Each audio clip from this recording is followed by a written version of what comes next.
Nog 'n monument vir George Washington is die daai wit gekleurde gedenknaald of die obelisk aan die weste kant van die National Mall. Niks gebeur per toeval met die mense nie. Alles is beplan, deeglik genavorsd en beplan. As daai gedenknaald aan die weste kant van die National Mall is, sal daar 'n rede daarvoor wees en dit sal in die lesing bekend word of jy sal dit maklik sien. In Egipte simboliseer die obelisk die songod Ra en daar word gesê dat dit 'n versteende straal van die sonskyf is. Daar was ook geglo dat God binne die struktuur bestaan.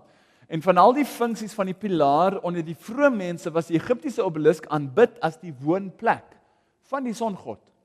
So as jy nou terug gaan na Egipte toe, dan sien jy outomaties dat daai gedenknaald, daai sonnaald obelisk ding wat hulle daar het, verwys na sonaanbidding en hulle het letterlik geglo dis die woonplek van die songod. En dis hoekom jy dit voor die paganistiese tempels kry. Maar gelukkig is dit nie in Amerika sienbaar, of is dit? Kom ons gaan kyk. Daai klein dingetjies daaronder, daai spikkeltjies, daai is vla.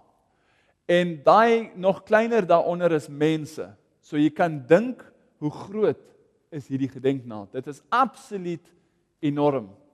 En as jy van 'n satelliet afkyk, sal jy duidelik sien dat hy presies noordwes suidoos lê. Kan jy dit sien? Ek het hierdie self van Google afgetrek om te sien of dit die waarheid is of nie. So hierdie is my eie navorsing. So julle kan dit ook gaan doen, gaan kyk op Google Earth, gaan zoom in, sit die grid lines op en jy sal sien dat dit lê presies noord, suid, oos en wes.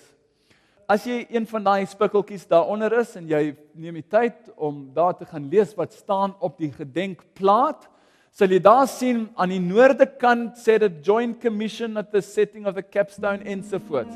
The middle face sê cornerstone laid on the better foundation. The south face sê chief engineer and architect blah blah blah blah. Die ooste gesig sê Lausdale. Praise be to God. Wat is na die ooste toe? Die sonaanbidding. Ons het dit oor en oor en oor en oor gesien. En dis hoekom dat die enigste ding is wat geskryf is op daai pilaar aan die ooste kant. Praise be to God met 'n hoofletter G natuurlik. Want dit is letterlik hulle God.